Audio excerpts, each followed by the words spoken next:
Ballidon Church was a parochial chapel in the parish of Bradborne, Derbyshire.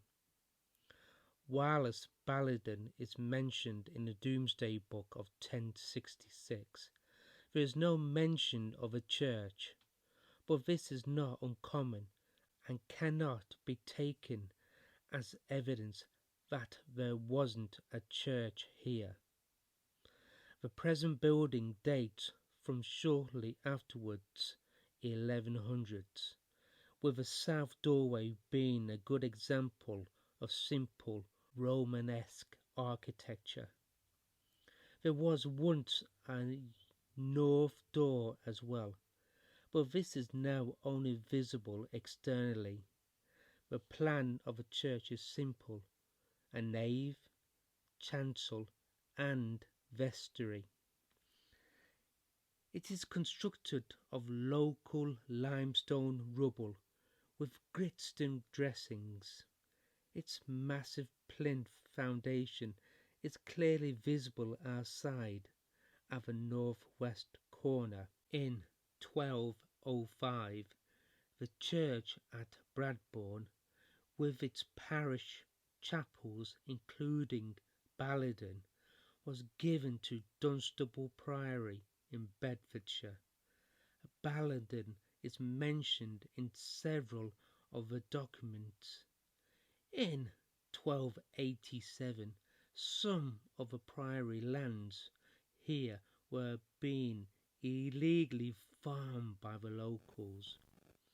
In 1547, a record of church goods was compiled, some showing that the church was well equipped for divine service. However, the most amusing record dates from 100 years later, when William Alsop was dismissed as a clergyman for conducting illegal marriages here. The church has been significantly remodeled on two occasions, firstly in 1822 and again in 1882. The font is a most important object in the church. It dates from the 14th century and has interesting carvings which I have mentioned in the previous video.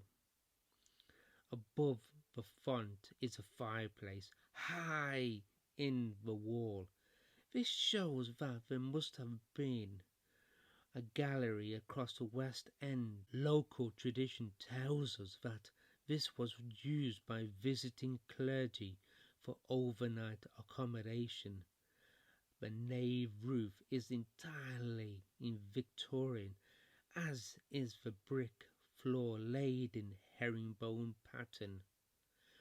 In the 1851 census of religious worship, Ballidon Church had seats for 72 people.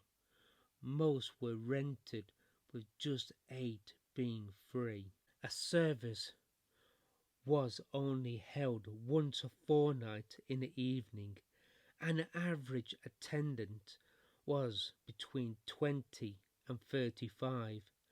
The present open benches date from 1882. The impressive chancel arch in 12th century style is too smooth to be original, but may have been recut as part of the 1882 restoration. To either side are the Ten Commandments and the Lord's Prayer on glazed tiles. The stained glass in the east window is by the London designer Charles Emma Kemple. It depicts the appearance of Christ to Mary Magdalene and was installed in 1894. The chancel roof retains some medieval timbers in its construction. Using the drone, you can see remains of Neolithic and Bronze Age barrows. and indicators of a sizable medieval settlement.